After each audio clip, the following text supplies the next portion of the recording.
हनुमान जी सदा क्या सुनते हैं? राम कथा सुनवे को रसिया। राम कथा सुनवे को रसिया और राम लखन सीता मन।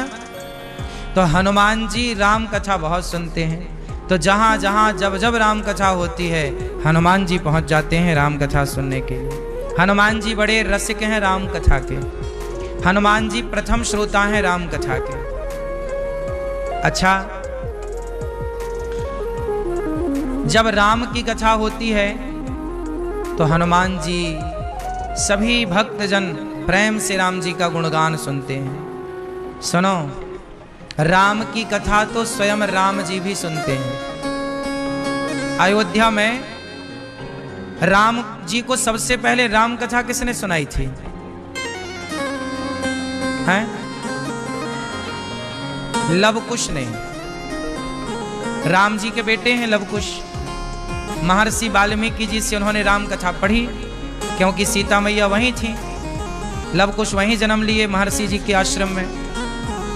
उस समय लवकुश के बारे में लोग नहीं जानते थे, सबको ये लगता था ये ऋषि पुत्र हैं। तो वो अयोध्या गए और उन्होंने बढ़िया राम कथा सुनाई लोगों को। तो लोगों को लगा ये तो बढ़िया है। फिर राम जी तक बात पहुंची तो राम जी बोले भैया हमारे सामने लाओ। तो राम जी की सभा लगी और बीच में राम जी ने लवकुश को बिठाया और सबसे पहली बार राम की कथा स्वयं राम ने लवकुश के मुख से सुनी थी, अपने पुत्रों के मुख से। ये वही कथा है जो राम भी सुनते हैं। ये वही कथा है कि जब सीता मैया रावण के यहाँ दुखी थी, परेशान थी, तब हनुमान जी आए और क्या किया? राम चंद्र गुण वरने लागा। रामचंद्र गुण वरने लागा, सुनते ही सीता कर दुख भागा। जैसे हनुमान जी ने राम कथा सुनाई अशोक वाटिका में, लंका में पेड़ पर चढ़कर, अशोक पर चढ़कर जब राम कथा सुनाई तो सीता मैया का राम कथा, राम का गुणगान जैसे ही गाया तो सुनते ही सीता कर दुख भागा। सीता मैया का सारा दुख भाग गया राम की कथा सुन के। ये है राम कथा। जीवन में कितना भी दुखी व्यक्ति हो, परेशान हो, वो बस भगवान की कथा सुन ले, अपने आप उसका सारा दुख समाप्त हो जाता है। आज लोग दुखी क्यों हैं? क्योंकि भगवान से वंचित हो गए, संसार में इस तरह उलझ गए कि भगवान के लिए समय ही नहीं मिला, भगवान का चिंतन ही नहीं हो सका। अच्छा ये बताओ, रामायण किसने लिखी? बोलो। वाल्मीकि जी ने। और रामचरितमानस किसने लिखी?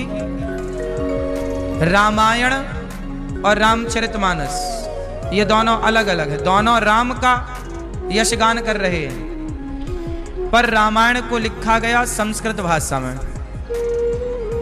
और रामचरितमानस को किस भाषा में लिखा गया? क्यों मैया? मैया किस में? अवधी। कौन सी भाषा? अवधी भाषा। तुलसीदास जी कौन है? नाभादास जी लिख रहे हैं कि वाल्मीकि तुलसी भय। त्रेता के वाल्मीकि जी ही कलयुग में तुलसीदास बन करके प्रकट भये और उन्होंने राम कथा का विस्तार किया, राम कथा को जन जन तक पहुंचाया। क्योंकि वाल्मीकि जी ने जो भाषा लिखी संस्कृत, संस्कृत को जानने वाले लोग सतयुग त्रेता द्वापर में तो थे, कलयुग में भी हैं तो बस जरा से। तो फिर राम की कथा जब भाषा संस्कृत है तो फिर सब तक कैसे पहुंचेगी? तब वाल्मीकि जी को कलयुग में फिर प्रकट होना पड़ा तुलसीदास जी के रूप में। और तुलसीदास जी ने वही कठिन वाल्मीकि रामायण को संस्कृत भाषा से ट्रांसलेट किया और उन्होंने सरल से सरल हिंदी भाषा, अवधी भाषा में रामचरितमानस को लिखा। अवधी भाषा कहाँ बोली जाती है? भारत में, पूरे भारत में कहाँ पर अवधी भाषा बोली जाती है? अयोध्या में। ये जो अयोध्या क्षेत्र है, ये पूरे अयोध्या क्षेत्र में, अयोध्या है, गोंडा है इत्यादि, ये सब अवधी भाषा है।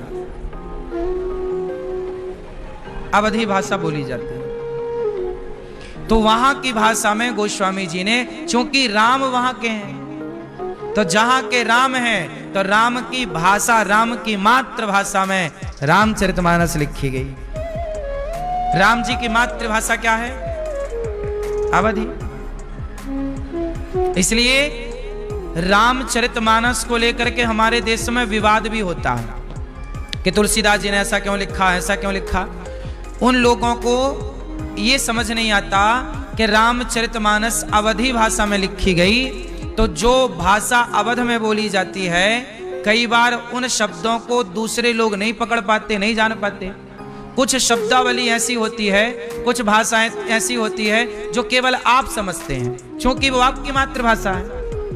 अब जैसे पंजाब की भाषा है, पंजाबी है। अब पंजाबी आपस में कोई बात करे तो हिंदी वाला नहीं समझ पाएगा, और हिंदी भाषी गांव का व्यक्ति और अपनी गांव की शुद्ध खड़ी भाषा में बात करे तो पंजाब का नहीं समझ पाएगा, क्योंकि हर भाषा का अपना अपना क्षेत्र है ना, कि वो जब तक ना जाना जाए नहीं समझ पे आएगा। अब जैसे गांव की भाषा में है तवा, आप बता सकते हैं तवा किसे कहते हैं? हैं? हाँ, शुद्ध भाषा। चौका है, बिलना है, बेलन है, कटोरी है, लोटा है, लुटिया है, गिलास है, गिलसिया है, संसी है। ये बहुत सारे नाम हैं जो सबको नहीं पता, लेकिन आपको पता होंगे आपके क्षेत्र की भाषा में। तो भाषा वस्तु वही है, पर चूंकि नाम बदल गए, चूंकि भाषा बदल गई। अब जैसे ताड़ना है, एक कोट करके मैं आपको बताऊं, रामचरितमानस की एक चौपाई है, ढोल गंवार शूद्र पशु नारी सकल ताड़ना के अधिकारी। इस चौपाई पर बड़ा विवाद होता है कि तुलसीदास जी ने ऐसा क्यों लिख दिया, ढोल गंवार शूद्र पशु नारी सकल ताड़ना के अधिकारी। क्या स्त्री ताड़ना की अधिकारी है? ढोल गंवार शूद्र पशु नारी, 5 लोगों का नाम ले लिया तुलसीदास जी ने। तो बोले क्या नारी ताड़ना की अधिकारी है? अब देखो विवाद हो गया, नेता लोग रामचरितमानस को जलाने लग गए, क्योंकि उन्हें इतनी अक्ल नहीं है कि रामचरितमानस जिस भाषा में लिखी गई है, एक बार वहां जाके उस भाषा में उस शब्दावली का अर्थ खोज के आए। देखो ऐसा है ना, आपके यहां ताड़ना शब्द का अर्थ क्या होता है? ताड़ना मतलब क्या होता है आपके यहां? फलाने ने हमें ताड़ा, ताड़ लिया। ताड़ना शब्द मतलब आपके यहां ताड़ना शब्द का प्रयोग होता है? बोलो हाँ कि ना। क्या होता है ताड़ना मतलब? हैं? कूदना, देखना। ताड़ना मतलब होता है देखना। फलाने ने हमें ताड़ लिया, मीन्स देख लिया।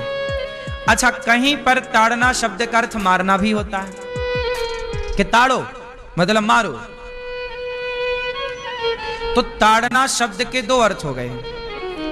कहीं पर ताड़ना मतलब देखना होता है, कहीं पर ताड़ना मतलब मारना होता है। अब रामचरितमानस में जो ताड़ना शब्द है, अब वहां पर देखने के अर्थ में प्रयोग होगा कि मारने के अर्थ में लगेगा? ये तो तभी पता लगेगा जब आप अवध जाओ।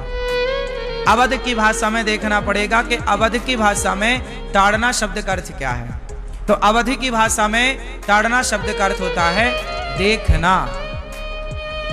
भैया फलाने ने हमें ताड़ लिया मतलब देख लिया।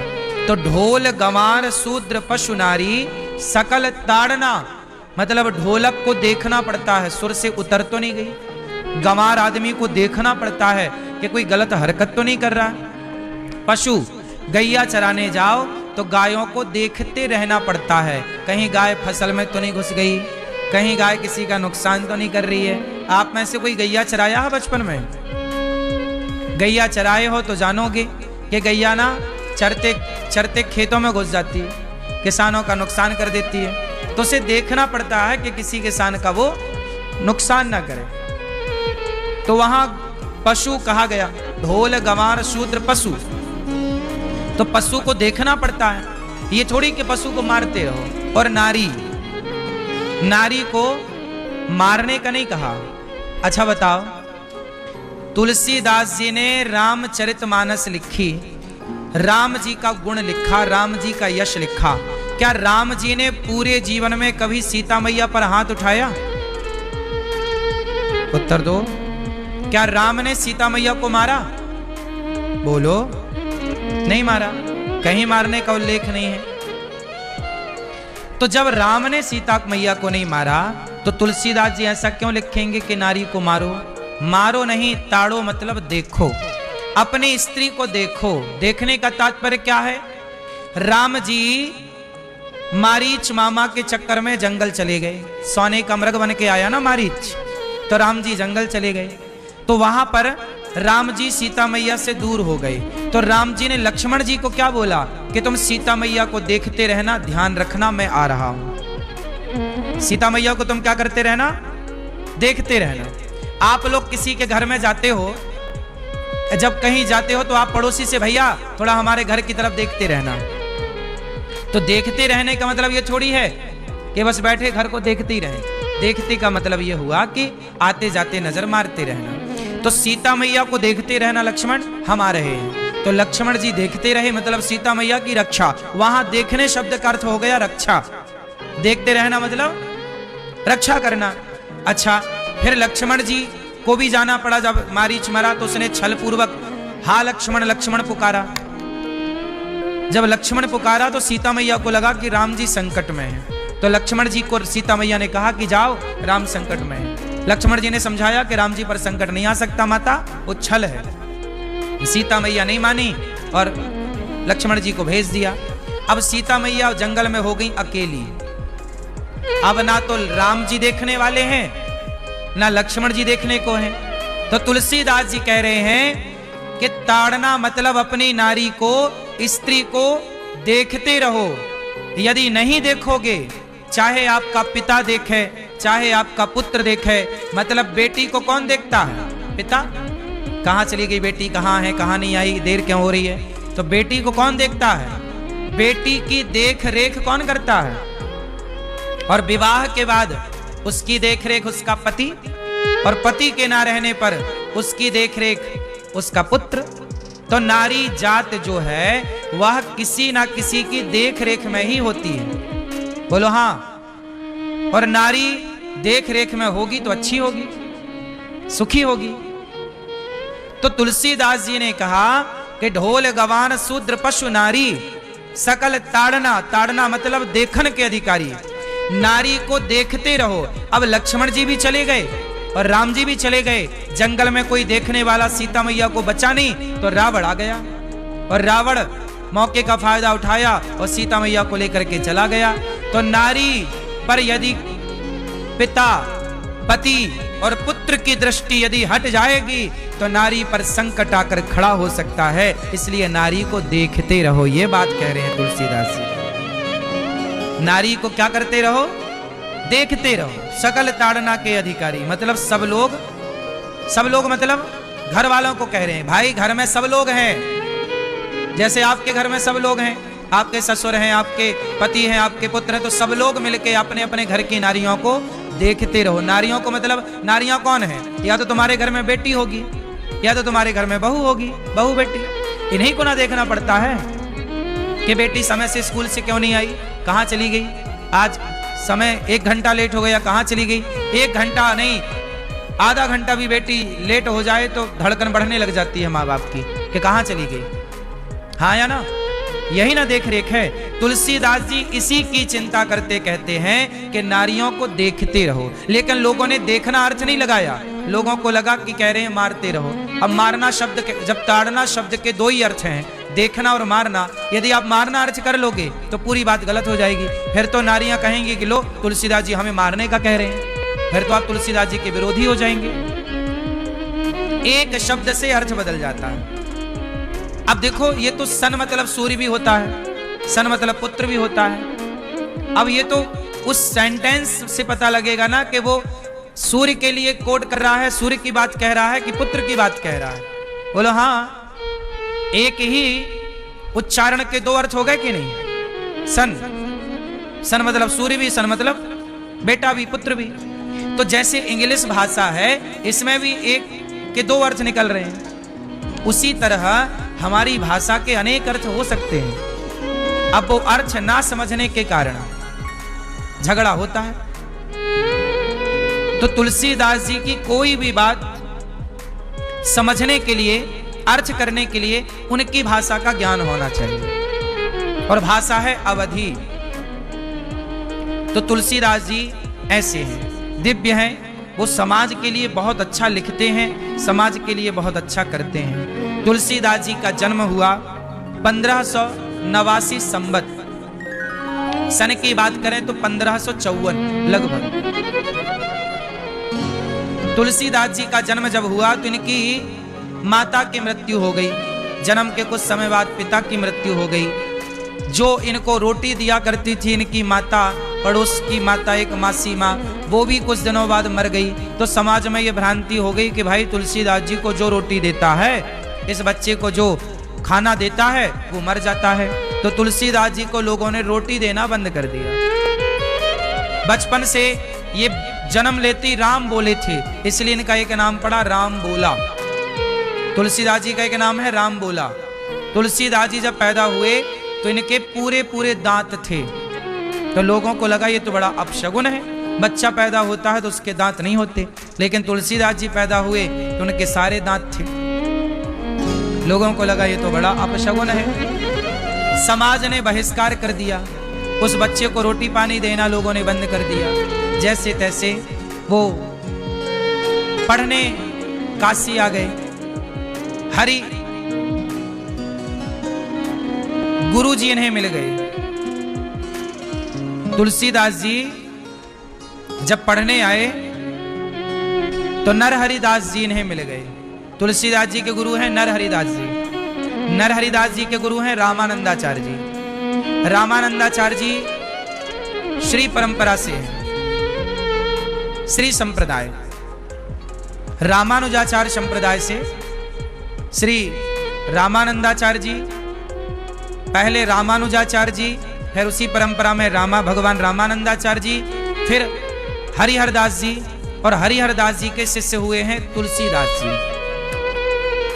तुलसीदास जी जो है राजापुर गांव है, यूपी में ही राजापुर ग्राम में इनका प्राकट्य हुआ।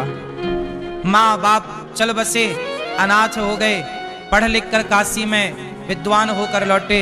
समाज के लोगों ने बड़ा सम्मान किया। कुछ समय बाद इनका विवाह हुआ रत्नावली से। तुलसीदास जी का विवाह हो गया।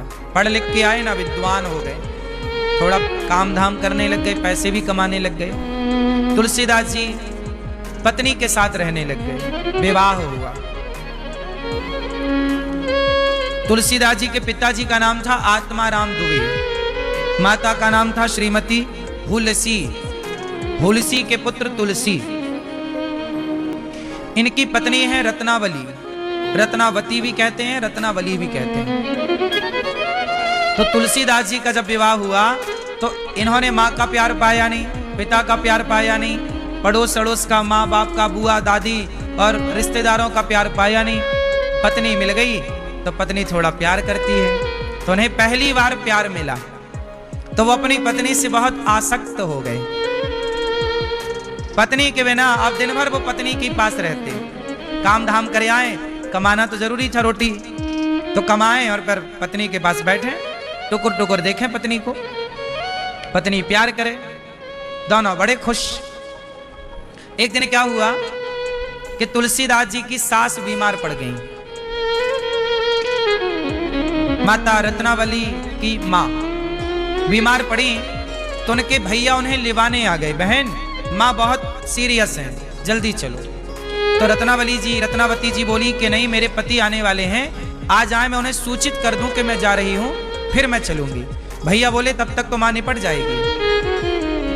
तो रत्नावती जी ने अपने पड़ोसन से कहा कि बहन हमारे पति आए तो बताना कि हमारे भैया आए थे, हमारी माँ बीमार हैं, तो अचानक जाना पड़ा, हमने भोजन बना के रख दिया है, आए तो ये चाबी है, ये दे देना और वो खा लें, और उनसे कहना कि मैं कल ही वापस आ जाऊंगी। माँ से मिल करके हाल चाल देख करके कल ही मैं वापस आ जाऊंगी। पड़ोसन को समझा बुझा करके रत्नावती जी चली गई अपने भैया के साथ। उनका गांव नदी के उस पार था, 2-4-5 किलोमीटर की ही दूरी थी, बहुत दूर नहीं था उनका गांव, ज्यादा से ज्यादा 8 किलोमीटर। उस जमाने वो जमाना ऐसा था जब बैलगाड़ी से लोग आते जाते थे। तो पत्नी चली गई, वो अपने माँ के पास पहुंची। माँ की तबीयत धीरे धीरे सुधरने लग गई, माँ से मिली। वो माँ अब बिल्कुल स्वस्थ सी हो गई बेटी को देखकर। अब यहाँ तुलसीदास जी आए तो देखा घर में ताला लगा। तब पड़ोसन आई, तुलसी तुलसी यहाँ आओ, वो देखो तो तुम्हारी पत्नी कल आ जाएगी, भैया लेवाने आ गया, तुम्हारी सास की तबीयत अचानक बिगड़ गई तो वो मायके चली गई है, कल आ जाएगी बोल के गई है, वहां तुम्हारे लिए भोजन बना के रख कर गई है, तुम जल्दी भोजन कर लो। तुलसीदास जी बोले कोई बात नहीं, कल आ ही जाएगी, कोई बात नहीं। ताला खोला, भोजन बना के रखे। भोजन को देखकर तुलसीदास जी बोले वाह मेरी पत्नी कितनी अच्छी है, देखो मेरे लिए भोजन बना के गई। अब बढ़िया भोजन कर रहे हैं। शाम हो गई, शाम से फिर रात हुई। तो जब रात हुई तो तुलसीदास जी करवट बदलने लग गए। पत्नी की याद आने लग गई कि देखो कल तक तो मेरे साथ थी, हम दोनों साथ में बात कर रहे थे, अब ये रात कैसे कटेगी पत्नी के बिना, जबकि एक ही रात की बात थी, कल आ जाएगी। तुलसीदास जी बोले कल तो आ ही जाएगी, कोई बात नहीं। सोते हैं पर उन्हें नींद ही नहीं आ रही है, इस करवट से उस करवट, उस करवट से उस करवट। रात के 10 बज गए, नींद नहीं आई। तुलसीदास जी को लगा कोई बात नहीं, मेरी पत्नी कल तो आ ही जाएगी, लेकिन एक काम करो ना, मैं ही चलूं कल लेवा लाऊंगा। वो भी मेरे बिना कैसे रह रही होगी पता नहीं, उसे भी नींद आ रही होगी कि नहीं। तो तुलसीदास जी बोले कोई बात नहीं, मैं अभी रात को ही जाता हूं। देखो ये प्रेम। तुलसीदास जी चले, पत्नी के प्रेम में इतने मोहित थे कि रात के 10-11 बजे चल पड़े। और संयोग देखिएगा, रात्रि भी अमावस्या की, अंधेरी रात चल पड़े। ना बैलगाड़ी थी ना कोई साधन था, पैदल। और दूरी भी ज्यादा नहीं थी, 8-10 किलोमीटर है, ठीक है जो भी है, घंटे 2 घंटे का ही रास्ता है। चलो चल पड़े, लेकिन जंगल के रास्ता, नदी, जंगल जैसे तैसे पार किया। नदी आई तो नदी में बाढ़ थी, बारिश का मौसम था। अचानक पानी ज्यादा हो गया। अब नदी कैसे पार करें, तो कोई मुर्दा बहता हुआ आ रहा था, उस मुर्दे को पकड़ लिया नाव समझकर। मुर्दे को पकड़ के तुलसीदास जी पार हो गए। मुर्दा, देखो पत्नी की याद, ध्यान किसका है, पत्नी का। और जब पत्नी की याद में तुलसीदास जी चले, पत्नी के घर पहुंचे, लेकिन रात को सब सो रहे थे। तुलसीदास जी को लगा कि यदि सास को जगाते हैं, तबीयत खराब है, कहीं टैना हो जाए, आधी रात को जगाएं, मरू ना जाए सास, तो सास को जगाना सही नहीं है। तो घर के पीछे की तरफ पत्नी के कमरे की तरफ गए। पत्नी का कमरा थोड़ा ऊपर था। संयोग देखिए कि उस समय पत्नी के कमरे में सांप घुस रहा था।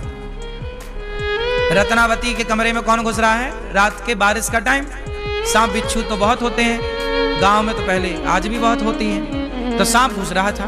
तुलसीदास जी को लगा वाह, मैंने कहा था ना मुझे नींद नहीं आ रही है, मेरी पत्नी को भी नींद नहीं आ रही है, देखो मेरे लिए रस्सी डाल रखा है। तुलसीदास जी ने सांप को रस्सी मान लिया और सांप की पूंछ पकड़ के चढ़ने लग गए। और सांप भी सांप है, सांप की पकड़ बड़ी मजबूत होती है। तुलसीदास जी ने सांप को पकड़ करके वो सच्ची उसके कमरे में गए। और जब कमरे में गए तो आवाज लगा रहे, रत्नावली खिड़की खोलो, रत्नावली। रत्नावली डर गई, कौन है।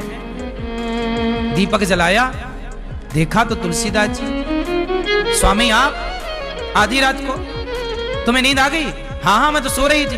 अरे तेरे बिना हमें नींद नहीं आई। तो आप यहां कैसे आ गए कमरे में? तूने रस्सी डाल रखी थी। रस्सी कहाँ? देखा दीपक के प्रकाश से वो सांप था और डंडे से फिर बाहर किया उसको। ये तो सांप है। तुलसीदास जी बोले सांप है? हाँ, ये तो सांप पकड़ के आप चढ़ाए। और नदी कैसे पार की बिना नाव के? बोले नाव तुमने भिजवाई तो थी। मुर्दे को जब पकड़ाना तो मुर्दे की गंध तुलसीदास जी के शरीर में थी। सड़ा हुआ मुर्दा पता नहीं कब का बह रहा था, तो दुर्गंध आ रही थी। तुलसीदास जी से पत्नी ने कहा, स्वामी हाड़ मांस के देह से इतना प्रेम किया आपने, ये हमारा शरीर जो है ये हाड़ मांस का ही तो है। हाड़ मांस के शरीर से आपने इतना प्रेम किया कि आधी रात को आप एक रात ना रुक पाए, हमारे लिए दौड़े चले आए। हाड़ मांस के शरीर से इतना प्रेम है, भगवान से इतना प्रेम होता तो आपका कल्याण हो जाता। जितना प्रेम आप हमसे करते हैं, इतनी प्रीति भगवान से होती तो आपका कल्याण हो जाता। बस ये बात पत्नी ने कह दी। तुलसीदास जी टुकुर टुकुर पत्नी को देखते ही रहे और देखने के बाद पत्नी को प्रणाम किया। पत्नी को प्रणाम करके उसी रास्ते उसी खिड़की तुलसीदास जी वापस आ गए। और तुलसीदास जी ने समझ लिया कि बात तो सही है कि शरीर से हाड़ मांस से हमारी इतनी आसक्ति है, इतनी आसक्ति यदि भगवान के चरणों से हो जाए तो हमारा कल्याण हो जाए, हमारा उद्धार हो जाए। जीवन की सार्थकता यही है। तुलसीदास जी वापस आ गए और फिर अपनी पत्नी से फिर नहीं मिले। देखो वैराग्य किसे कहते हैं। पत्नी भी कोई बात कहे तो कई बार पत्नी नहीं, पत्नी के मुख से मां सरस्वती कुछ कहलाना चाहती हैं।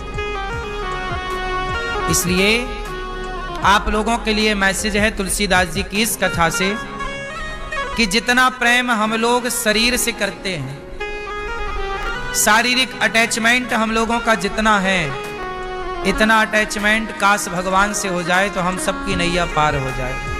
पर बुढ़ापे तक हम लोग वासनाओं से, विषयों से मन को हटा नहीं पाते। वही तुलसीदास जी सारे भारत का भ्रमण करते हैं और फिर रामचरितमानस की रचना करते हैं। तुलसीदास जी राम कथा लिखकर सुनाते तो हनुमान जी सुनने आते। कहां से शुरू हुई राम जी की कथा? गोस्वामी जी लिख रहे हैं, वर्णानाम अर्थ संघानाम रसानाम छंदसामपि मंगलानाम च कर्तारो वंदे वाणी विनायक। अक्षरों, अर्थ समूहों, रसों, छंदों और मंगलों की कामना करने वाले, मंगल करने वाली मां भगवती सरस्वती जी और गणेश जी की वंदना गोस्वामी जी करते हैं। वंदे वाणी विनायक, गणेश जी की वंदना।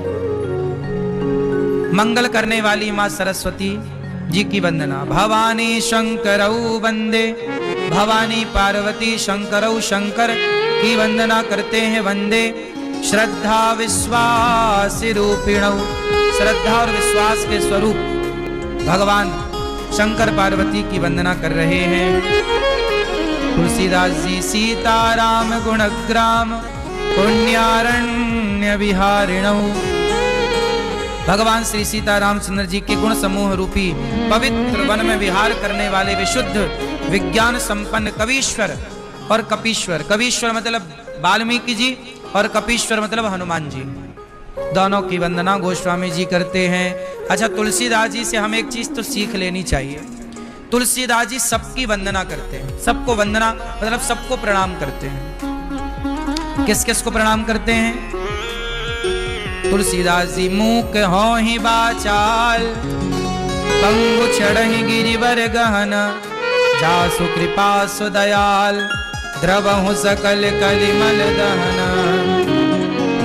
मूक हो ही बाचाल, जब भगवान कृपा करते हैं तो गूंगा भी बोलने लग जाता है। मूकम करोति वाचालम पंगुम लंघयते गिरिम, यत् कृपा तमहं वंदे परमानंदम माधवम। अच्छा बताओ, गूंगा भी बोलता है कि नहीं? जब भगवान कृपा करते हैं तो गूंगा भी बोलने लग जाता है। क्यों भैया? ओ मोबाइल चलाने वाले भैया, जब भगवान कृपा करते हैं तो कौन बोलता है? गूंगा। और लंगड़ा भी पहाड़ लांग जाता है। कब? इसलिए कहते हैं जब भगवान कृपा करते हैं तो असंभव भी संभव कर देते। भगवान है ना, कर तुम अकर तुम अन्यथा कर तुम सर्व सामर्थ। भगवान से बड़ा सर्वशक्तिमान कौन होगा? तो भगवान सब कुछ करने की सामर्थ्य रखते हैं। ऐसे भगवान को प्रणाम कर रहे हैं। फिर कहते हैं वंदऊ गुरुपद कंज। गोस्वामी जी गुरु जी को प्रणाम कर, बिना गुरु के ये सब संभव नहीं। तुलसीदास जी ने जो पढ़ा लिखा वो किससे? गुरु जी से। हमने जो पढ़ा लिखा किससे? गुरु जी से। जो पाया गुरु जी से। तो गुरु के बिना गति नहीं है। इसलिए जिनके जीवन में गुरु नहीं है उनका गुरूर समाप्त नहीं होता। गुरूर तभी मिटता है जब अच्छे गुरु जीवन में आ जाते हैं, क्योंकि गुरु के बिना गुरूर नहीं जाता, और गुरूर नहीं जाएगा तो पतन हो जाएगा। रावण के पास क्या था? गुरूर, अभिमान, एटीट्यूड को गुरूर कहते हैं। तो गुरूर कब नष्ट होगा? जब गुरु मिलेंगे। लेकिन रावण ने अपने गुरु को गुरु माना ही नहीं। हनुमान जी कौन है? शंकर जी। जब शंकर जी हनुमान बन करके रावण को समझाने गए तो क्या रावण अपने गुरु की बात सुना? रावण हनुमान जी की बात समझ लेता। हनुमान जी गुरु है ना? नहीं है गुरु। कृपा करहु गुरुदेव की नहीं। हम लोग क्या कहते हैं? जय जय जय हनुमान गोसाई, कृपा करहु गुरुदेव की नाई। हे हनुमान जी हम पर कृपा करो। कैसे? गुरु की तरह। आप हमारे गुरु हैं। वो गुरु हनुमान जी साक्षात शंकर के अवतार रावण के सामने गए। ए रावण समझ ले। लेकिन वो रावण गुरु की बात सुनता ही नहीं, बल्कि हनुमान जी को बांधने और चला। हे बंदर को बांध दो। अब देखो अपने गुरु जी को बंदर कह रहा है रावण। तो गुरु के बिना गति नहीं है। रावण नहीं समझ पाया गुरु को तो पतन हो गया। और विभीषण ने हनुमान जी के रूप में गुरु को स्वीकार कर लिया कि ये हमारे गुरु। और जब हनुमान जैसे गुरु की शरण पकड़ी तो वही गुरु हनुमान जी ने विभीषण को राम की शरण तक पहुंचा दिया कि नहीं? लंका का राजा बना के बिठा दिया कि नहीं? किसकी कृपा है? विभीषण पर पहले गुरु की कृपा हुई कि भगवान की कृपा हुई? बोलो। हाँ, प्रहलाद ध्रुव पर पहले गुरु की कृपा हुई कि भगवान की? ध्रुव प्रहलाद दोनों के गुरु नारद जी हैं। जब तक गुरु की कृपा नहीं तब तक भगवान की कृपा नहीं। बात समझ में आई? तो गोस्वामी जी कह रहे हैं वंदऊ गुरु पद पदम परागा, सुरुचि सुवास सरस अनुरागा। अमीय मूरिमय चूरन चारो, समन सकल भव रुज परिवारो। वंदऊ गुरु पद पदम परागा। तो पहला प्रणाम गुरु जी को। गुरुर् ब्रह्मा गुरुर्विष्णु गुरुर्देवो महेश्वर, गुरु साक्षात् परब्रह्म तस्मै श्री गुरुवे नमः। जब तक गुरु कृपा ना करें तब तक गोविंद कृपा नहीं करते। इसलिए गुरु बहुत आवश्यक है। लोग कहते हैं ना हम गुरु क्यों बनाएं, गुरु की क्या जरूरत है? भाई ये बताओ, विवाह की क्या जरूरत पड़ती है? विवाह करे बिना भी तो बच्चे पैदा हो सकते हैं, लेकिन विवाह के बिना बच्चे पैदा कर लोगे तो समाज और धर्म उन्हें स्वीकार नहीं करता। करता है? इसलिए हम अन्य देशों की बात ना करें। अन्य देशों में तो विवाह नहीं होता, रोनाल्डो ने तो ब्याह किया ही नहीं और बच्चे खूब पैदा कर लिए। तो बिना विवाह के बच्चे पैदा करना अन्य देशों की सभ्यता हो सकती है, पर भारत की संस्कृति यह इजाजत नहीं देती। हमारे यहां एक परंपरा है, पहले विवाह करो, फिर विवाह के बंधन में बंध करके फिर संतान उत्पत्ति करो। वह लीगल है, सही है। उसी तरह जैसे विवाह करने से एक स्त्री और एक पुरुष का सदा सदा के लिए एक संबंध जुड़ जाता है। बोलो हाँ। विवाह के बाद ही एक संबंध जुड़ता है, संबंध को मान्यता मिलती है। उसी प्रकार गुरु मंत्र के बाद, गुरु के बाद ही भक्त और भगवान के संबंध को मान्य किया जाता है। अब मान्य है। जैसे पति पत्नी के संबंध को विवाह के बाद मान्यता मिलती है, ऐसे जीवात्मा और परमात्मा, भक्त और भगवान का रिश्ता कब होगा? जब कोई गुरु के द्वारा हो। इसलिए विवाह मंडप के नीचे अग्नि जलाकर, साक्षी अग्नि, हवन, फेरे, ये सब साक्षी हैं। आपका विवाह अकेले में नहीं होता, ध्रुव तारा साक्षी होता है। पति पत्नी को दोनों को ध्रुव तारा का दर्शन कराया जाता है विवाह में कि देखो ये साक्षी है। अग्नि की फेरे लेकर अग्नि को साक्षी माना जाता है कि हमारे विवाह की साक्षी। यदि समाज मुकर भी गया तो अग्नि साक्षी है, वेद साक्षी है, ब्राह्मण साक्षी है। हाँ या ना? ये सब साक्ष्य है। उसी तरह गुरु के द्वारा जब आपका संबंध कराया जाता है, जैसे विवाह के बाद संबंध ही तो जुड़ता है एक स्त्री से एक पुरुष से, ऐसे गुरु मंत्र के बाद जीवात्मा का, भक्त का भगवान से संबंध जुड़ने के प्रोसेस को गुरु मंत्र कहते हैं, गुरु नाम कहते हैं, गुरु दीक्षा कहते हैं। इसलिए गुरु, अच्छा गुरु कैसा होना चाहिए? गुरु कैसा हो? जो भगवान का भक्त हो। आजकल बाजार में कुछ गुरु ऐसे हैं जो भगवान की भक्ति नहीं करते, स्वयं को भगवान मान करके बैठ जाते कि जी अपनिच भगवान है, और वो अपनी ही पूजा कराते हैं। बहुत सारे गुरु ऐसे हैं जो भगवान की पूजा नहीं करवाते, कहते हैं कृष्ण की पूजा क्या कर रहे हो, राम की पूजा क्या कर रहे हो, और खुद अपनी पूजा करा रहे। ऐसे लोग पाखंडी हैं। ऐसे गुरुओं से बच के रहना चाहिए जो भगवान की पूजा ना करा के खुद की पूजा कराए। क्यों मैया? मैया गुरु किसे कहते हैं? अच्छे गुरु किसे कहते हैं? कौन है अच्छा गुरु? पहले आपको देखो, बाजार में जब 2000 का नोट आया तो 2000 का नोट सब तक पहुंचे, उसके पहले नकली नोट पहुंच गया। बोलो हाँ, बोलो मैया हाँ कि ना? नकली नोट चल रहे हैं कि नहीं? बोलो हाँ। फिर ऐसे नकली गुरु, नकली गुरु कौन? बताओ आप लोग, नकली गुरु कौन? हम लोग किसकी पूजा करते हैं? भगवान की, भगवान नारायण की, भगवान श्री राम की, श्री कृष्ण की। हम लोग उनके दास हैं। हम लोग कभी ये नहीं कहते कि हम ही भगवान हैं।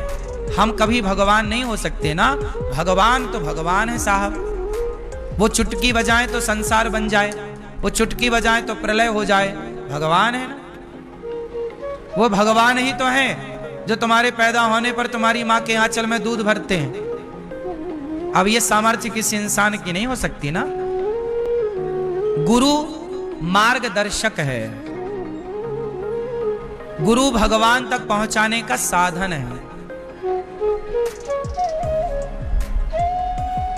कुछ लोग अपने कोई गुरु बना दे, भगवान बना देते, जी हम ही भगवान हैं। और शिष्य लोग गुरु जी को ही भगवान मान के उनकी पूजा करते हैं। फिर उन्हें राम की जरूरत नहीं, कृष्ण की जरूरत नहीं, वो नारायण की पूजा नहीं करते। बोले हम तो बस गुरु जी की पूजा करते हैं, हमारे लिए तो गुरु जी भगवान है। गुरु को भी भगवान की तरह माना गया है, पर किस गुरु को? देखो, भगवान भगवान होना और भगवान की तरह होना, मां और मां के जैसी। क्यों? ये मेरी मां है और ये मेरे मां के जैसी है। अच्छा, ये मेरा पिता है और ये मेरे पिता जैसा है, ये मेरा भाई है और ये मेरा भाई जैसा है। अच्छा, क्या आप कभी कहती हो ये मेरा पति है और ये मेरा पति जैसा है? बोलो, हर जगह जैसा नहीं चलता। कुछ रिश्तों में तो जैसा चल जाएगा, माँ माँ जैसी, भाई भाई जैसा चलेगा, दौड़ेगा। क्यों चलेगा ना? बहन बहन जैसी चलेगा, बिल्कुल ये मेरी बहन जैसी चलेगा, दौड़ेगा। ये मेरा पिता है, ये मेरे पिता जैसा, बिल्कुल चलेगा। लेकिन ये मेरा पति है और ये पति जैसा है, चलेगा? तो कुछ रिश्तों में कुछ जगह ये नहीं चलता। उसी तरह गुरु भगवान के जैसा है। भगवान तो भगवान है साहब, भगवान की तरह कोई नहीं। जैसे पति और पति के जैसा, यहां ये बात लागू नहीं होगी। उसी तरह भगवान और भगवान जैसा नहीं, यहां भी ये बात लागू नहीं होगी। भगवान जैसा कौन है? केवल भगवान। भगवान जैसा कोई दूसरा होए तो बताओ, है कोई दूसरा? भगवान तो एक उंगली से पहाड़ उठा सकते हैं, कोई दूसरा होए तो बताओ। भगवान जैसे केवल भगवान। इसलिए इंसानों को इंसान मानो। गुरु को बहुत आदर देने की बात है, परंतु भगवान भगवान है। आप अपनी श्रद्धा से गुरु में भगवान को देख सकते हैं, पर गुरु जी खुद कहने लग जाएं कि हम भगवान हैं, तो फिर वो गलत है। बात समझ में आई? आप तो मानो अपनी श्रद्धा से जो आपको अच्छा लगे, लेकिन वो खुद कहें कि नहीं जी तुम गोपाल जी की पूजा ना करो, नदी में बहा दो, तुम भगवान मंदिर से निकाल के नदी में बहाओ और हमारी ही पूजा करो, ये तो फिर मनमाना आचरण हो गया। इसलिए ऐसे गुरुओं से सावधान, जो खुद की पूजा करा रहे हैं और भगवान से आपको वंचित रखे हैं। खुद को भगवान कहने वाला पौंड्रक था, खुद को भगवान कहने वाला रावण था, खुद को भगवान कहने वाला कंस था। जो खुद को भगवान कहते हैं वो राक्षस होते हैं, वो गुरु भी नहीं होते। हाँ या ना? तो आज के कलिकाल में ये भी जानना बहुत जरूरी है कि गुरु कौन है। इसलिए भगवान का भक्त को गुरु कहा जाता है। गुरु किसे कहेंगे? जो भगवान का, बोलो अब बताओ। प्रहलाद जी के गुरु कौन? नारद जी। ध्रुव जी के गुरु कौन? नारद जी। वाल्मीकि जी के गुरु कौन? नारद जी। वेद व्यास जी के गुरु कौन? नारद जी। नारद जी सबके गुरु हैं। क्यों? क्योंकि नारद जी भक्त हैं, वीणा लेकर दिन भर क्या जपते हैं? श्रीमन नारायण श्रीमन नारायण। तो जो नारद जी जैसा भगवान का उपासक हो, जो भगवान का भक्त हो, वही आपका गुरु होना चाहिए। जिसके खुद के अंदर भक्ति नहीं है, वो आपको क्या भक्ति भरेगा? इसलिए नारद जी ध्रुव प्रहलाद के गुरु हैं, और वो नारद जी क्या जपते हैं? श्रीमन नारायण श्रीमन नारायण। बोलो हाँ। अब ऊपर देखो, भगवान लक्ष्मी नारायण बैठे हैं कि नहीं? भगवान श्रीमन नारायण मंदिर में, गौरी गोपाल भगवान, राधा कृष्ण भगवान, श्री सीताराम चंद्र भगवान। अब कोई आए बोले जी ये भगवान काहे बैठा, ये थोड़ी भगवान है, नदी में बहाओ और अपनी पूजा कराने लग जाए, तो वो महामूर्ख है ना जो अपनी पूजा कराए और भगवान को बाहर कराए। हम लोग उसी परंपरा से, नारद जी की परंपरा से, नारद जी भी जपते हैं श्रीमन नारायण श्रीमन नारायण। बोलो हाँ। क्या जपते हैं नारद जी? और हम भी और आप भी क्या जप रहे हैं? श्रीमन नारायण। तो नारद जी को फॉलो करो। नारद जी से बड़ा गुरु कोई नहीं। हनुमान जी से बड़ा गुरु कौन? लेकिन वो हनुमान जी राम के पुजारी हैं या नहीं? राम रसायन तुम्हारे पास और सदा राम जी के द्वार पर राम द्वारे तुम रखवारे। हनुमान जी से बड़ा कौन होगा? लेकिन वो हनुमान जी जो पहाड़, देखिए पहाड़ तो भगवान कृष्ण भी उठाए और पहाड़ तो हनुमान जी भी उठाए, पर कृष्ण पहाड़ उठाए तो उन्हें भगवान कहा गया, हनुमान जी पहाड़ उठाए तो वो भगवान के भक्त हैं। हनुमान जी को भी हम लोग क्या कहते हैं? ये राम जी के भक्त हैं। हनुमान जी भक्त की कोटि में है, हनुमान जी भगवान की कोटि में नहीं है।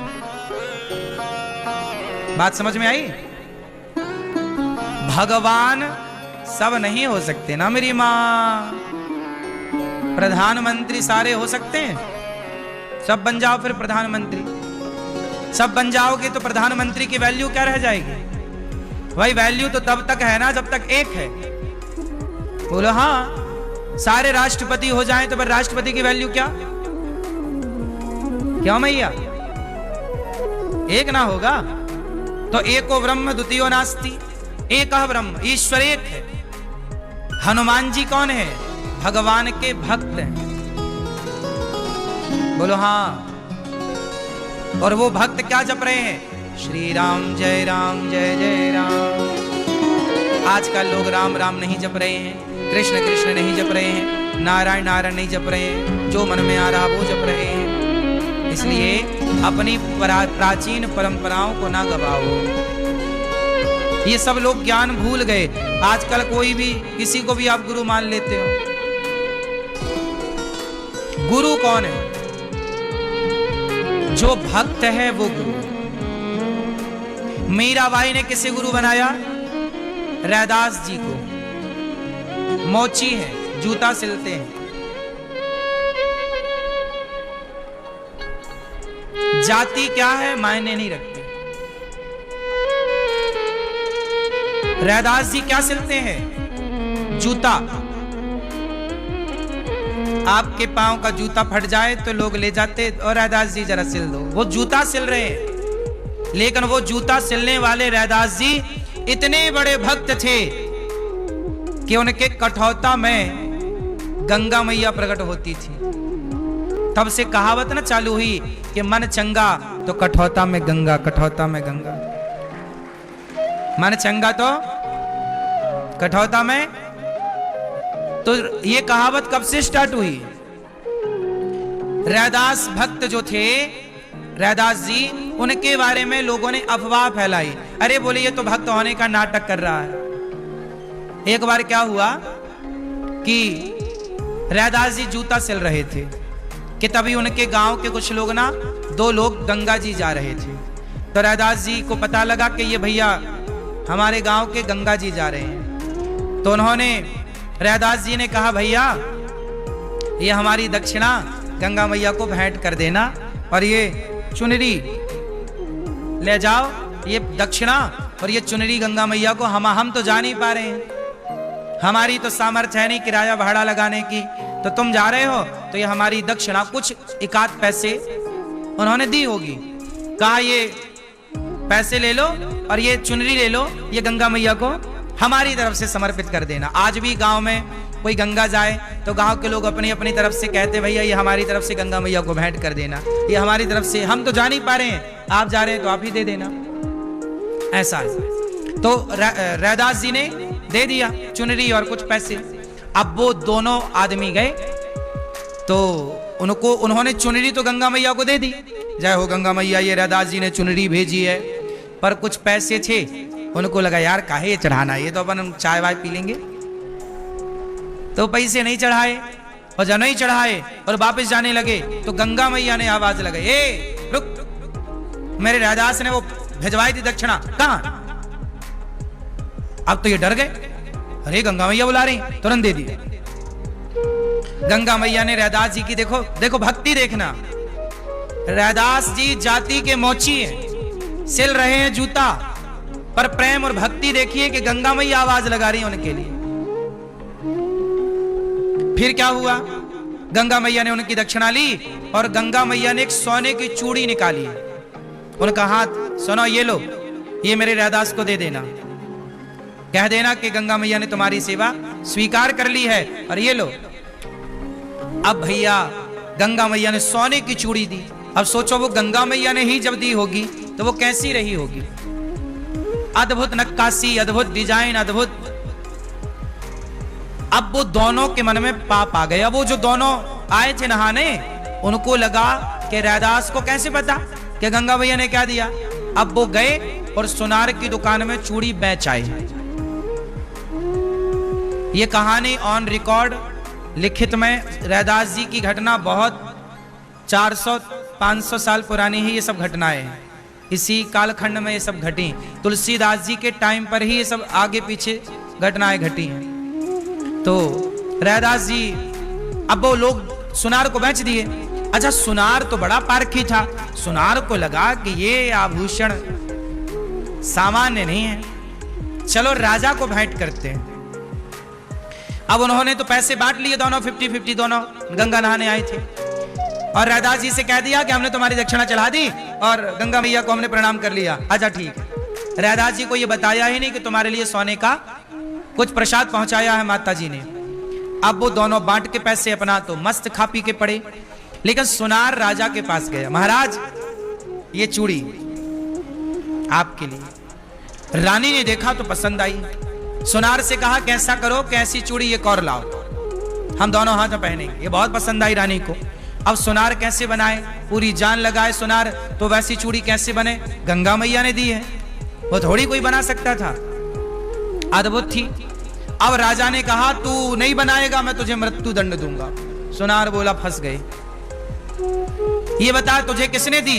तब पूरी कहानी बताई कि वो फलाने ने हमें दी। दोनों को पकड़ा गया। क्यों रे, ये चूड़ी तेरे पास कहां से आई, चोरी की? बोले नहीं नहीं। अब वो मरता क्या ना करता, उन्होंने सच बताया कि गंगा मैया ने दी। किसके लिए दी? बोले ये रैदास जी के लिए। अब राजा रैदास जी के पास गए, बोले आपकी पहचान गंगा मैया से है, ये चूड़ी तुम्हारी गंगा मैया ने दी है, यदि ऐसी चूड़ी एक और देंगी तो हम मानेंगे कि तुम भक्त हो। रैदास जी बोले भैया हमने ये कब कहा कि हम भक्त हैं, क्यों हमें फंसा रहे हो? बोले नहीं, तुम बड़े भक्त हो, जल्दी से चूड़ी लाओ हमारे लिए। अब रैदास जी को परेशान करने लग गए बेचारे को। जब लोगों ने ढोंगी पाखंडी और कहना शुरू किया कि ये तो कोई भक्त है ही नहीं, यदि ये भक्त है तो गंगा मैया से फिर दूसरी चूड़ी निकलवा के दिखाओ, तब हम जाने तुम्हारी तो पहचान है। तब रैदास जी ने प्रार्थना की, हे गंगा मैया,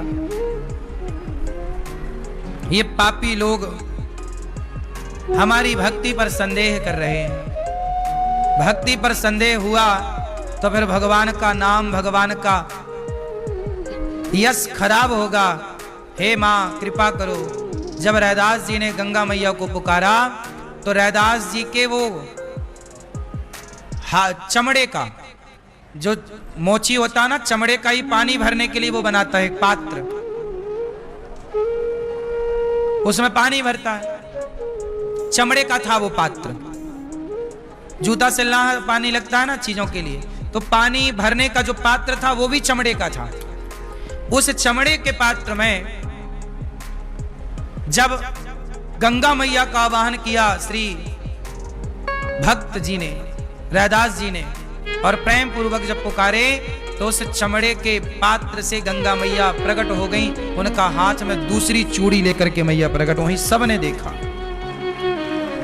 तब वो राजा चरणों में गिरा, रैदास जी को प्रणाम किया, बोले आप हमसे धन ले लो जितना, ये जूता काहे सिलते हो? बोले नहीं, हम बोले अपना जूता सिल के अपना कार्य करेंगे।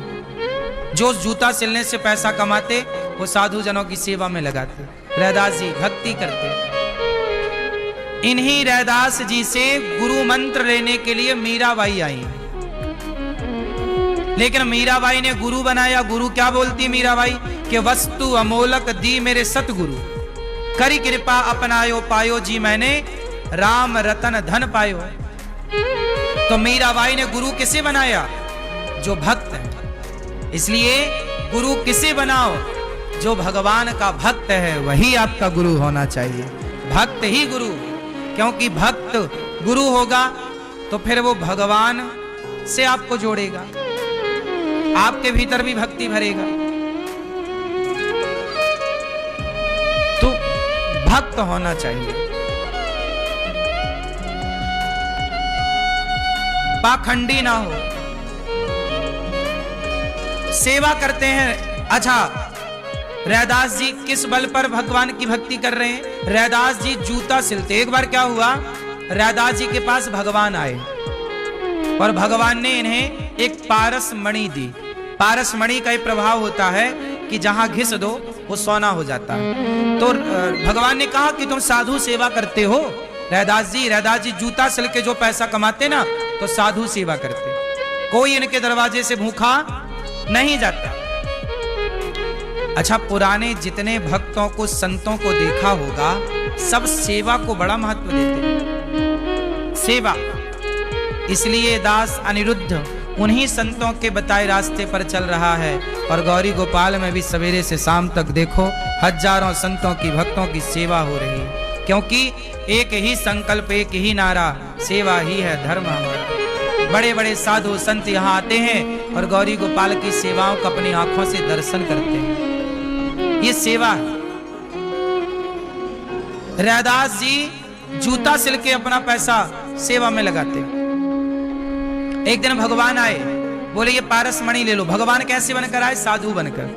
बोले ये मणि ले लो, घिस के दिखाया, लोहे पे घिसा। अच्छा, इनके पास ना मोची के पास ना एक लोहे का इतना बड़ा वो होता है जिस पे रख के जूते पे कील मारते हैं, कील नहीं ठोकते, वो 3, 4, 5 किलो 10 किलो का होता है। उसको ना संत जी ने छुआ दिया तो वो बन गया सोने का। अब रैदास जी रोने लगे, बाबा जी अब सोने का बना दिया, अब हम जूता कैसे बनाएंगे? उसमें लोहा थोड़ा मजबूत होता है, सोना थोड़ा मजबूत नहीं होता लोहे की अपेक्षा। अब बताओ इसमें थोड़ी जूता बनेगा। बोले आपने सोने का, अरे बोले सोने का बना दिया, तुम सेवा करो। नहीं, ऐसे थोड़ी सेवा करनी। रैदास जी गए और सोने का वो जाके गंगा जी में बहाए। और वो पारस मणि साधु जी ने कही ये लो। नहीं, हम नहीं छुएंगे, अपनी ले जाओ, हम खुश हैं, हमें चाहिए नहीं ज्यादा। देखो जरा संतोष देखिए, भगवान आ रहे हैं, पारस मणि दे रहे हैं। फिर क्या हुआ? इनके पास ना शालिग्राम जी थे। तो जब ये रात्रि को शालिग्राम भगवान को सुलाएं और सवेरे जब उठाएं तो 2 सोने की मोहर निकलती शालिग्राम जी के पास। मानो भगवान सपने में आके बोलते, रैदास तुम इतनी साधु सेवा करते हो, तुम्हारे पास पैसा होगा तुम और सेवा करोगे। रैदास जी बोले नहीं, हमें ज्यादा नहीं करना, जितना हम कमा रहे हैं उसी से करेंगे। अब शालिग्राम जी 2 मोहर रोज दें। तो रैदास जी बोले, हे भगवान तुम भी लालची हो गए हो क्या? सोने के पास सोते हो। तुरंत दोनों मोहर उठाए। तुलसी रैदास जी के बारे में लिखा है कि वो हाथ से नहीं मोहर उठाते, चिमटी से। वो रोटी नहीं घुमाती हो आप मैया चिमटा से, आप रोटी तवे से कैसे पलटाती हो? पकड़ने वाला नहीं होता। वैसे ही किसी चीज से पकड़ के मोहर उठाते ऐसे और ले जाके गंगा जी में छोड़ आते। मतलब हाथ नहीं लगाते उस सोने में, नहीं हमें हाथ नहीं लगाना। ऐसी निष्ठा थी कि हम जूता सिल के जो कमाएंगे उसी से सेवा करेंगे, मेहनत के पैसे से सेवा होगी। और दिन भर वो जूता सिलते जाएं, भगवान श्री सीताराम सीताराम भगवान का नाम जपते जाएं, भगवान से अथाह प्रेम आंसू बहते जाएं। बस मेरी माँ, भक्ति कहीं भी रह के की जा सकती है, किसी भी परिस्थिति में जूता सिलते सिलते भक्ति की जा सकती है।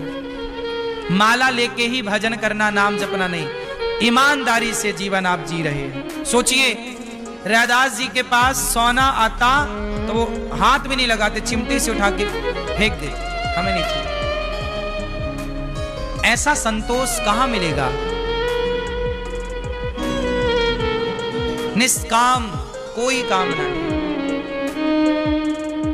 रैदास जी के बारे में कहा जाता था, भले ये मोची थे पर बड़े बड़े पंडित, बड़े बड़े संत इनके घर जाते और इनकी पत्नी कढ़ी भात बनाती। ये साधु सेवा करते। इनके बड़ा यश था, जाति के मोची थे, पर सब लोग जान गए कि ये बड़े पवित्र भक्त हैं। भक्त सुनो, जाति से ऊपर उठ चुका होता है भक्त। भक्त तो फिर कहते ना, जाते ना पूछो साधु की, पूछ लीजिए ज्ञान। ऊपर उठ करके भक्ति सबसे अलग करती है आपको। अब बताओ ना, हमारे राम जी शबरी माँ के पास गए कि नहीं? शबरी तो सबर जाति की थी, आज की भाषा में कहें तो दलित की बेटी है। लेकिन राम गए ना और जूठे बेर खाए ना, तो भगवान भी जात पात कहां देखते। जात पात पूछे नहीं कोई, हरि को भजे सो हरि का होई। इसलिए रैदास जी, अब कबीरदास जी जुलाहे हैं। कबीरदास जी कौन है? जुलाहे, कपड़ों का काम करते हैं, कपड़ा बुनने का। पर देखो भक्ति देखो, गोरा कुम्हार जाति के हैं, घड़ा बनाते हैं, पर भक्ति देखो कि विट्ठल भगवान उनके घर पे आते हैं। नामदेव जी दर्जी हैं, पर नामदेव जी 27 बार विट्ठल भगवान ने दर्शन दिया। भगवान सबके, बस भगवान को पाने की वो भक्ति तो हो, वो कामना तो हो, वो निष्काम, और सबने सेवा की, सबने। इसलिए दास अनिरुद्ध भी उन्हीं संतों के बताए रास्ते पर चलता हुआ हमारा जीवन भगवान से ही प्रार्थना करते हैं कि प्रभु ये जीवन सदा आपकी और आपके भक्तों की सेवा में ही गुजरता चले। इसलिए गौरी गोपाल आश्रम में सवेरा होता है, हजारों साधु संता के भोजन प्रसादी करते हैं, अखंड रसोई चलती है, हजारों लोग प्रसाद पाते हैं। यही, और हम भी क्या करते हैं, हम किसी के घर चोरी नहीं करने जाते। हम भी, मोची रैदास जी का काम था जूता सिलने का, तो वो अपना जूता सिल के काम करते थे। हमारा काम है आपको कथा सुनाने का, तो कथा सुनाने से जो आप सहयोग करते हो उसी पैसे से इतनी सारी सेवाएं चल रही। आप लोगों से भिक्षा मांग लेते हैं और उसी भिक्षा से 30,000 लोग यहाँ नित्य प्रसाद पा रहे हैं। 290 वृद्ध माताएं यहाँ रह रही हैं, 150 बच्चे गौरी गोपाल गुरुकुल में यहाँ पढ़ रहे हैं। तो ये भी वही परंपरा की सेवा है। भगवान जब भी मिलते हैं ना, सेवा के बल पर मिलते हैं। तो रैदास जी को गुरु बनाया मीराबाई ने। हम आपको बस ये समझाना चाहते हैं कि गुरु कैसा होना चाहिए, गुरु भक्त होना चाहिए, परम भक्त, जो भगवान के सिवा और कुछ ना चाहे। यदि गुरु का मन आपके पैसे में लग गया तो फिर आप परेशान हो जाओगे, जब भी जाओगे गुरुजी पैसे। इसलिए यदि गुरुजी लालची हो गए और पैसे मांगने लग गए तब तो चेला परेशान, फिर चेला दूर से भागेगा। ऐसा लालची गुरु भी ना हो। सोचिए, ये दास अनिरुद्ध गौरी गोपाल परिवार से करोड़ों लोग जुड़े हैं। आज तक यहाँ करोड़ों लोग जुड़े हैं, लाखों लोग गुरु मंत्र लेकर यहाँ से जा चुके, दीक्षा लेकर जा चुके। मैंने आज तक किसी से नहीं कहा कि तुम 2 रुपए तुम्हें देना ही पड़ेगा, तुम्हारी श्रद्धा है तो दो, नहीं है तो मत दो। पर मैंने आज तक किसी को जोर नहीं लगाया कि तुम दो, नहीं, आपकी आस्था है दो, नहीं है मत दो। मैंने किसी को नहीं इशारा किया कि तुम्हें इतना देना ही पड़ेगा। अभी हमारी मैया कई बार आ चुकी, कई बार इन्होंने जितनी सेवाएं की अपनी श्रद्धा से की। आज तक किसी प्रकार से नहीं कहा जाता कि आपको इतना 1000 रुपए देना पड़ेगा कि 5000 देना पड़ेगा, नहीं। ये हमारी मैया वर्षों से आ रही हैं यहाँ। मैया ने सभी संतों को खूब सेवा की, खूब बढ़िया प्रसाद बनवा के पवाया, लेकिन कभी किसी से हम नहीं कहते कि ये देना ही पड़ेगा। वो आपकी श्रद्धा है। आप 1 रुपए दें, 1 पैसा दें, 1 लाख दें, 1 रोटी दें, जो आपका मन, कभी हमने नहीं कहा। क्योंकि भगवान, हमें पूरा भरोसा भगवान पर है कि यदि कार्य भगवान करा रहे हैं तो फिर भगवान ही अपनी जिम्मेदारी से कराएंगे, वो खुद कराएंगे, हम क्यों चिंता करें। गौरी गोपाल में सब कार्य हो रहा, कोई हम और आप थोड़ी कर रहे हैं। भगवान आपको प्रेरणा कर देंगे, आप करेंगे, भगवान आपसे करा लेंगे। कोई इंसान कुछ नहीं करता, लेकिन जब व्यक्ति लालची हो जाता है ना, तो फिर वो अलग दिखने लग जाता है कि लालच। इसलिए लोभ ना पैदा होने पावे। लोभ उतना ही हो जितने की जरूरत है। आपके जीवन में कितना लोभ होना चाहिए? रोटी, कपड़ा, मकान और शिक्षा। इतना लोभ करो जिससे रोटी आपको मिल जाए। आपके पास क्या होना चाहिए? रोटी हो, कपड़ा हो और मकान हो। ये बेसिक जरूरतें हैं, आवश्यकताएं हम सबकी। ये सबके पास होना चाहिए। ये जरूरतें हैं, नीड है हम सबकी। लेकिन इसके बाद क्या होती हैं हमारी इच्छाएं। जब रोटी आपको भरपूर मिल जाती है, कपड़ा आप बढ़िया पहन लेते हो, जब आप अच्छे मकान बना लेते हो, जमीन जायदाद भरपूर हो जाती है, फिर आप किस पे जीते हो? इच्छाओं कि अब तो नाम हो, अब तो प्रतिष्ठा हो, अब तो लो, बस इच्छाएं। और वो इच्छाएं अच्छी नहीं है। जरूरतें पूरी हो सकती हैं, इच्छाएं पूरी नहीं हो सकती। इसलिए जीवन को जरूरतों के हिसाब से चलाओ, इच्छाओं के हिसाब से बिल्कुल ना ढालना। इच्छाएं तो रावण की पूरी ना हो सकी, इच्छाएं दशरथ जी की पूरी ना हो सकी, तो फिर हमारी और तुम्हारी इच्छाएं क्या पूरी होंगी? हाँ, हमारी और आपकी जरूरतें पूरी हो सकती हैं। बोलो हाँ कि ना। तो गोस्वामी जी सबको प्रणाम करते हैं और कहते हैं,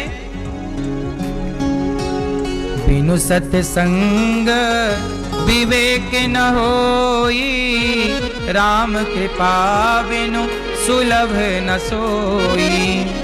सत्संगत मुद मंगल मूला, सोई फल सिद्धि सब साधन फूला। बिनु सत्संग विवेक न होई, बिना सत्संग के विवेक नहीं होगा। सत्संग क्या करेगा? आपको विवेकी बनाएगा।